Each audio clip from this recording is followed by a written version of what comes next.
अस्सलाम वालेकुम नाज़रीन, सियासत टीवी के प्राइम टाइम में आप सबका तहरीर से इस्तकबाल है। मैं हूं फरजान अहमद। सबसे पहले पेश है प्राइम टाइम की headlines. Chief minister Revanth Reddy 16 जनवरी से सिंगापुर और डाउस के दौरे पर होंगे रवाना। रियासती वज़ीर इंफॉर्मेशन टेक्नोलॉजी श्रीधर बाबू और महकमा सनत के आला अहदेदार भी दौरे में रहेंगे शामिल। हुजूराबाद के BRS रुकन असम्बली कौशिक रेड्डी की जमानत मंजूर कर ली गई। जगतियाल के रुकन असम्बली डॉक्टर संजय के साथ बहस और हमले के इल्जाम में कौशिक रेड्डी को किया गया था गिरफ्तार। पुलिस ने साबिक वजीर और BRS रुकन असम्बली हरीश राव को घर में नजरबंद कर दिया। मकान के अतराफ सख्त सिक्योरिटी का पहरा। मणिपुर तकरीबन 1.5 साल से बहरान का शिकार, लेकिन वज़ीर आज़म मोदी वहां जाकर लोगों से नहीं मिले। लोग आज भी कर रहे हैं वज़ीर आज़म के दौरे का इंतजार। कांग्रेस के सदर मल्लिकार्जुन खड़गे का बयान। और जालिम इसराइली फौज का गजा शहर में फिर नया हमला। आज सुबह से शहीद होने वालों की तादाद 50 हो गई। मुतादिद फ़लस्तीनी बाशिंदे हुए जख्मी। हेडलाइंस आपने देखी और पेश खबरों की तफसीलात शुरुआत करेंगे तेलंगाना और हैदराबाद की खबरों से। चीफ मिनिस्टर रेवंत रेड्डी 16 जनवरी से सिंगापुर और डाउस के दौरे पर रवाना होंगे। चीफ मिनिस्टर के साथ वज़ीर इंफॉर्मेशन टेक्नोलॉजी श्रीधर बाबू और महकमा सनत के आला अहदेदार भी दौरे में मौजूद रहेंगे। रेवंत रेड्डी ने इस सिलसिले में एक आला सतही जायजा इजलास में शिरकत की और सरमाकारों के लिए सनतकारों से मुलाकात और इम्कानी मुआहदों का भी जायजा लिया। वर्ल्ड इकनॉमिक फोरम के सालाना इजलास में शिरकत से कबल रेवंत रेड्डी सिंगापुर में स्किल यूनिवर्सिटी के अहदेदारों से मुलाकात करेंगे। सिंगापुर के सनतकारों से चीफ मिनिस्टर की मुलाकात होगी। अहदेदारों ने सिंगापुर और डाउस में प्रोग्रामों और मुलाकातों की तफसील से वाकिफ करवाया। रेवंत रेड्डी ने कहा कि तेलंगाना सरमायाकारी के एतबार से हिंदुस्तान में बैनुल-अक़वामी कंपनियों का अहम मुकाम बन चुका है। उन्होंने कहा कि फ्यूचर सिटी में नई सरमायाकारी की हौसला अफजाई की जाएगी। उम्मीद ज़ाहिर की गई कि हुकूमत की नई सनती पॉलिसी मुस्तक़बिल में सरमायाकारी में इजाफे का सबब बनेगी। गुज़िश्ता डाउस इजलास में तेलंगाना में 40,232 करोड़ रुपए की सरमायाकारी के मुआहदे हुए थे। तेलंगाना हुकूमत ने नए राशन कार्ड के लिए गाइडलाइन जारी की। इनके मुताबिक अहल ख़ानदानों का इंतखाब ज़ातों की मरदमशुमारी के दौरान जमा करदा डेटा की बुनियाद पर किया जाएगा। इस अमल में कई सतह पर तस्दीक होगी ताकि शफाफियत को यकीनी बना सकें। हुकूमत की जानिब से ऐलान करदा हिदायत में नए राशन कार्ड के इजरा के लिए ज़िला कलेक्टर्स की तस्दीक को भी अहम उमूर में शामिल रखा गया। ज़िला सतह के अफसरान इस अमल में मरकज़ी किरदार अदा करेंगे और ये बात यकीनी बनाएंगे कि मरदमशुमारी के दौरान जमा करदा डाटा दुरुस्त और ताज़ा हो।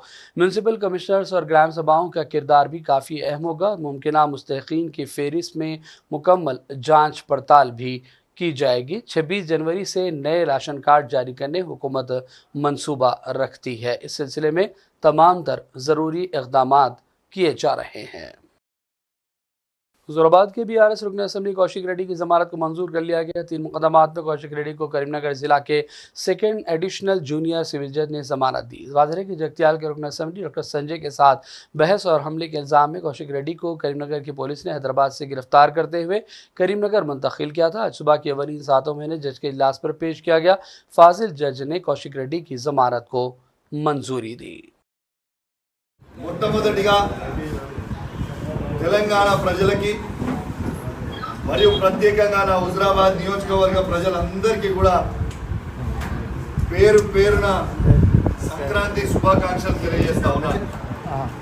దీంతో పాటు నిన్నటి నుంచి జరుగుతున్న హై డ్రామాతో ఈ తెలంగాణ రాష్ట్రంలో అవుతున్న హై డ్రామా,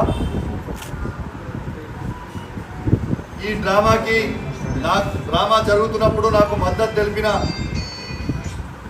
గౌరవనీయులు పెద్దలు మా పార్టీ అధ్యక్షుడు కేసీఆర్ గారికి, వర్కింగ్ ప్రెసిడెంట్ కేటీఆర్ గారికి, హరీష్ రావు గారికి, కవిత గారికి మరియు BRS పార్టీ ఎమ్మెల్యేలకి, BRS పార్టీ ఎమ్మెల్సీలకి, BRS పార్టీ ఎంపీలకి మరియు ముఖ్యంగా 60 లక్షల BRS పార్టీ సైనికులకి అందరికీ కూడా నా చేతులు జోడించి శిరస్సు వంచి మీ అందరికీ కూడా నా ధన్యవాదాలు తెలియజేస్తా ఉన్నాను। మీ అందరు కూడా నా ఎంబడి ఈ కష్టకాలంలో ఉన్నందుకు కూడా మీ అందరికీ కూడా ధన్యవాదాలు తెలియజేస్తా ఉన్నాను।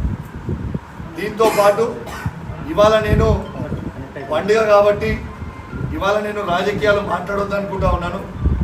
ఖచ్చితంగా రేపు పొద్దున హైదరాబాద్లో ప్రెస్ మీట్ పెట్టి ఖచ్చితంగా పూర్తి డీటెయిల్స్గా చెప్తా అని చెప్పి ఈ సందర్భంగా తెలియజేస్తా ఉన్నాను. ఎందుకంటే కోర్టుని గౌరవించాల్సిన పరిస్థితి ఉంది. కోర్టు దాంట్లో కండిషన్ ఉంది, కరీంనగర్ టౌన్లో ప్రెస్ మీట్ పెట్టొద్దు అని. కాబట్టి మీ అందరు కూడా అర్థం చేసుకుంటారని కోరుకుంటూ నా చేతులు జోడించి మీ అందరికీ కూడా, మరియు ప్రత్యేకంగా నిద్ర లేకుండా ఎలక్ట్రానిక్ మీడియా, ప్రింట్ మీడియా మిత్రులందరూ కూడా పాపం నిద్ర లేకుండా రాత్రంతా కూడా కవర్ చేయడానికి మీ అందరు కూడా ఉన్నందుకు మీ అందరికీ కూడా పేరు పేరున నా ధన్యవాదాలు తెలియజేస్తా ఉన్నాను. మరి నా చేతులు జోడించి మరి ధన్యవాదాలు తెలియజేస్తా ఉన్నాను. మీరు సహకరించినందుకు మరొకసారి ధన్యవాదాలు. మరియు ప్రత్యేకంగా ఎలక్ట్రానిక్ మీడియా, ప్రింట్ మీడియా మిత్రులందరికీ కూడా పేరు పేరున సంక్రాంతి శుభాకాంక్షలు తెలియజేస్తూ సెలవు తీసుకుంటా ఉన్నాను. జై తెలంగాణ, జై కేసీఆర్. Thank you. और आपको ये भी बताते चले कि बीआरएस एमएलए कौशिक रेड्डी की गिरफ्तारी को देखते हुए पुलिस ने साबिक वज़ीर और बीआरएस रुकन असेंबली हरीश राव को भी घर पर नज़रबंद कर दिया था। अमन को बरकरार रखने के लिए उनकी रिहाइशगाह पर पुलिस की भारी तादाद तैनात कर दी गई। कौशिक रेड्डी को गर्मिंग पुलिस ने गिरफ्तार किया था। वाज़ेह है कि मुतअद्दिद शिकायत के बाद उनके खिलाफ 3 मुकदमा दर्ज कर लिए गए, जिसकी वजह से उनकी गिरफ्तारी अमल में आई। इस दौरान हरीश राव को घर पर नज़रबंद करने के साथ साथ साबिक़ा रियासती वज़ीर KTR को भी घर पर नज़रबंद किए जाने की इत्तलात मौसूल हुई।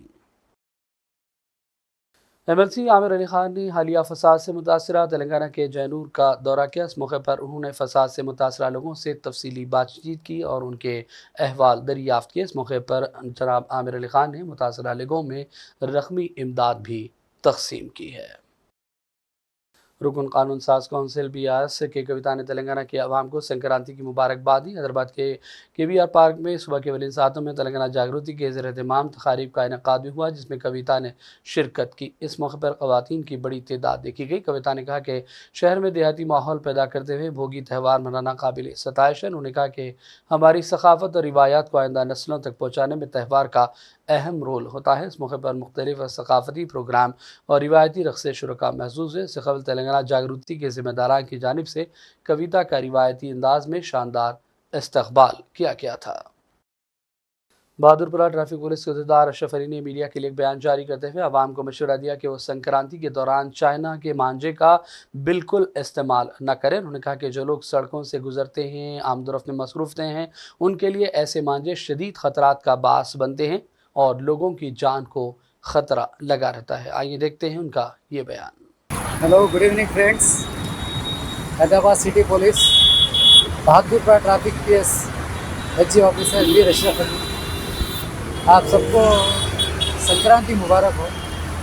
ये फेस्टिवल है 3-4 दिन का संक्रांति। तो मैं आप लोग को एक एडवाइस देना चाह रहा हूँ, एक बात बोलना चाह रहा हूँ।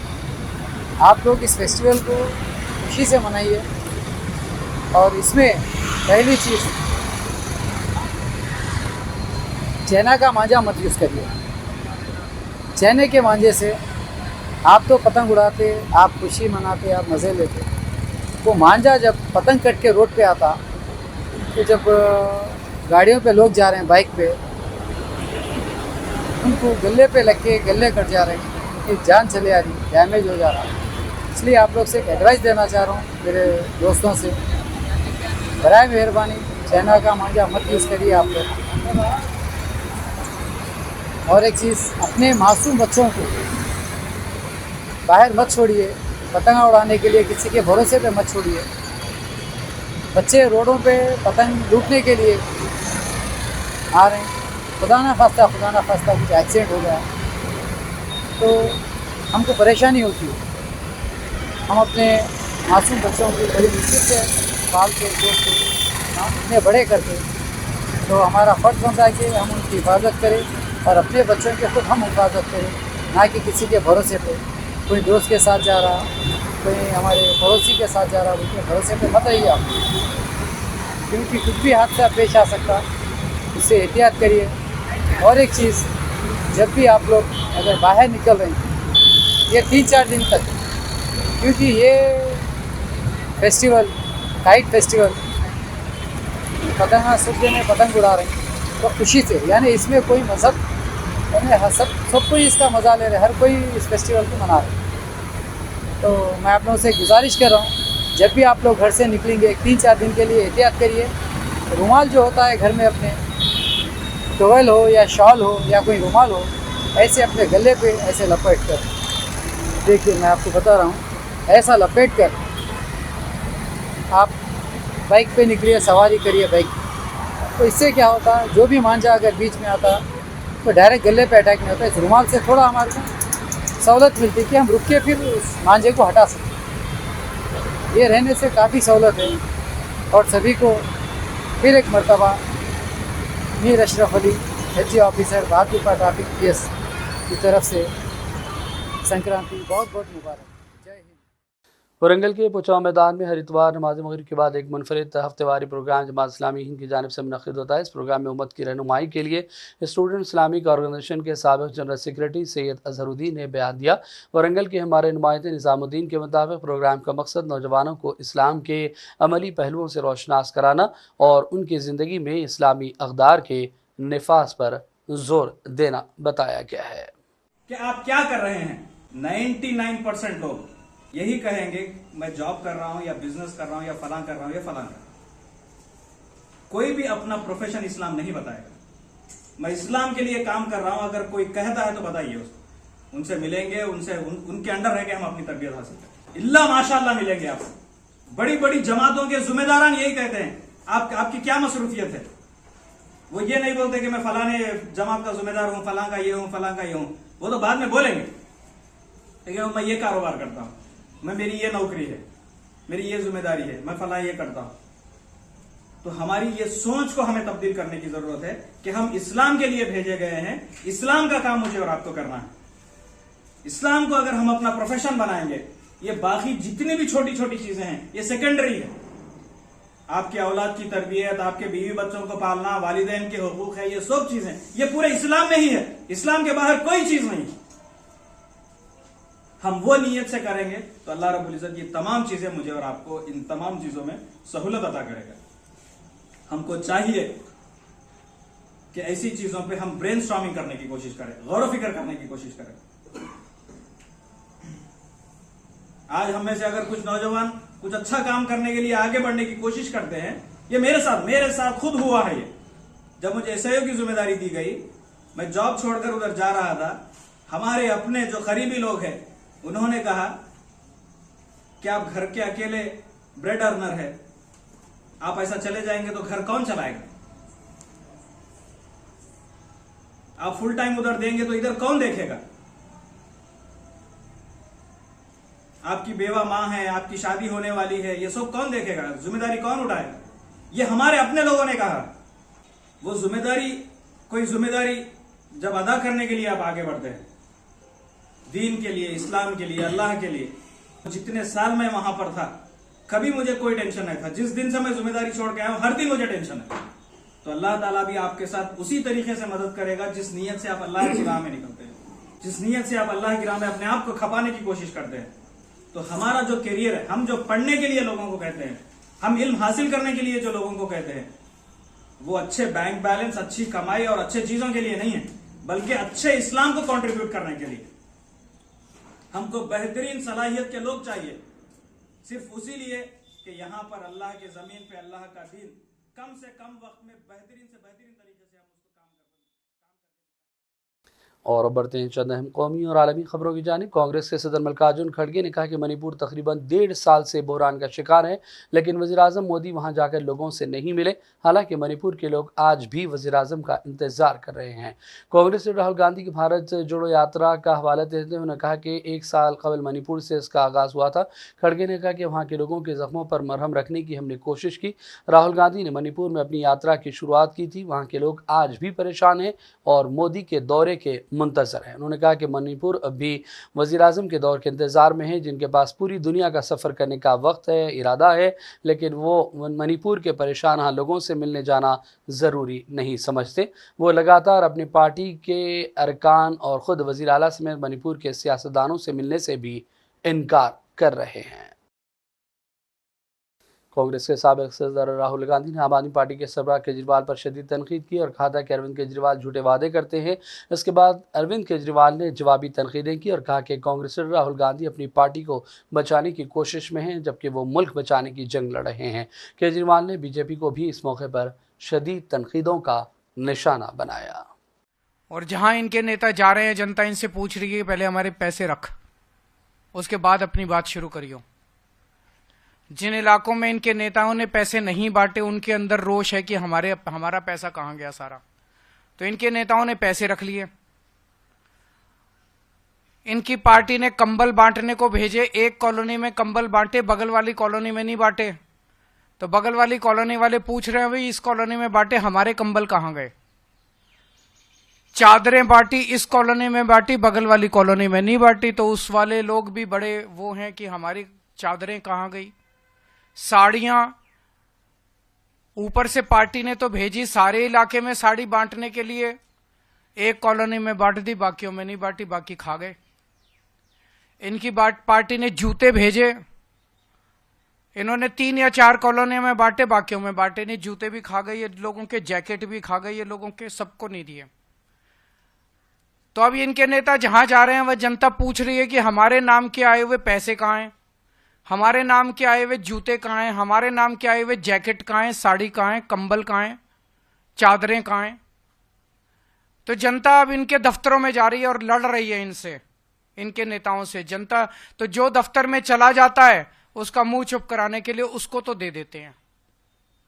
अब पता चला 1-2 दिन से इन्होंने सोने की चैन बांटनी चालू करी है। एक आध कॉलोनियों में ही बटी है सोने की चैन, और धीरे धीरे बात फैल रही है कि सोने की चैन बट रही है, सोने की चैन। वो भी इनके नेता खा गए, वो भी नहीं बांटी इन्होंने, सबकी चैन खा गए इनके नेता। तो इनके नेता बताएं कि सारा पैसा, जैकेट, जूते, कंबल, साड़ी, सोने की चैन, ये कहां गई, जनता में क्यों नहीं बंटी। तो ये इनके नेताओं से जनता पूछ रही है। जो ऑफिस चला जाता है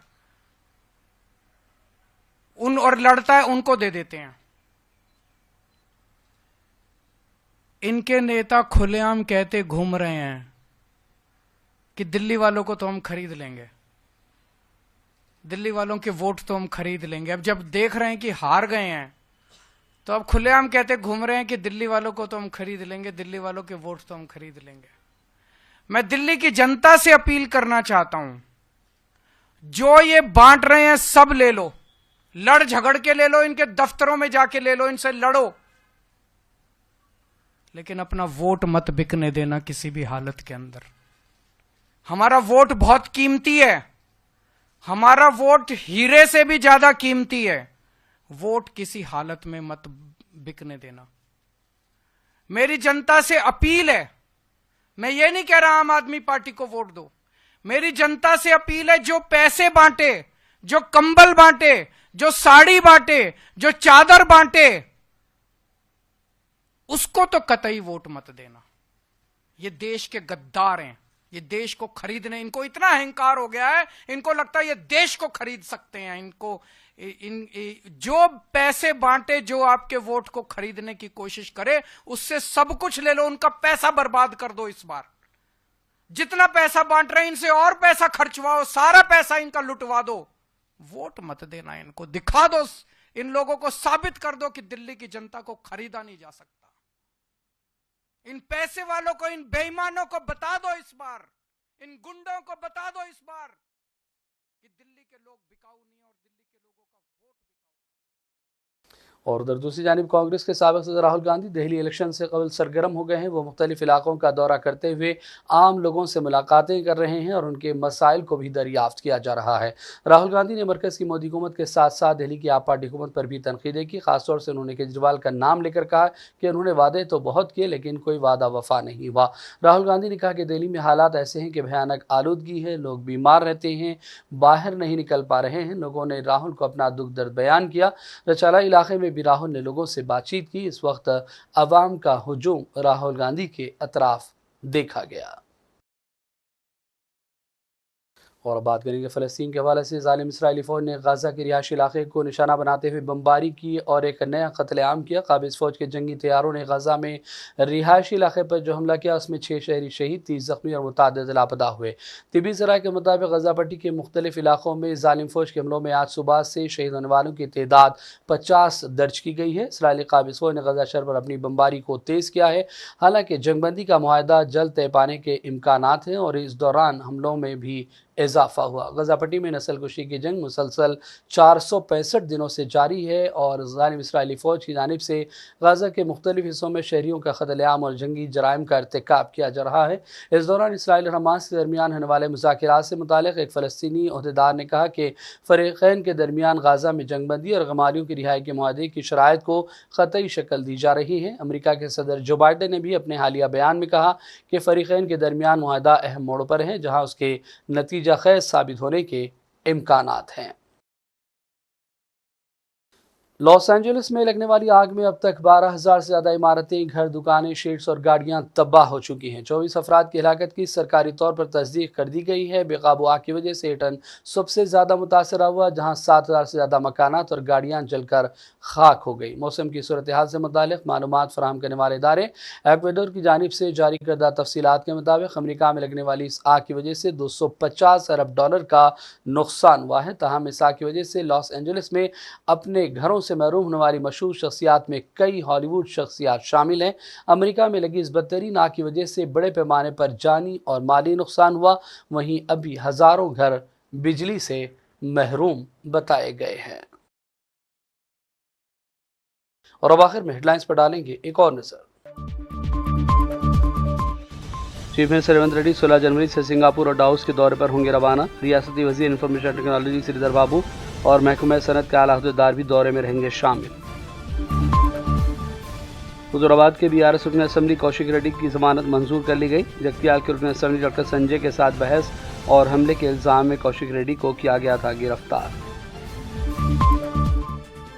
पुलिस ने साबिक वजीर और BRS रुकन असम्बली हरीश राव को घर में नजरबंद कर दिया। मकान के अतराफ सख्त सिक्योरिटी का पहरा। मणिपुर तकरीबन 1.5 साल से बहरान का शिकार, लेकिन वज़ीर आज़म मोदी वहां जाकर लोगों से नहीं मिले। लोग आज भी कर रहे हैं वज़ीर आज़म के दौरे का इंतजार। कांग्रेस के सदर मल्लिकार्जुन खड़गे का बयान। और जालिम इसराइली फौज का गजा शहर में फिर नया हमला। आज सुबह से शहीद होने वालों की तादाद 50 हो गई। मुतादिद फ़लस्तीनी बाशिंदे हुए जख्मी। प्राइम टाइम का सिलसिला फिलहाल ही ख़त्म करते हैं। मोहम्मद फरजान अहमद को पूरी टीम के साथ इजाज़त दें। देखते रहिए सियासत TV। अल्लाह हाफ़िज़।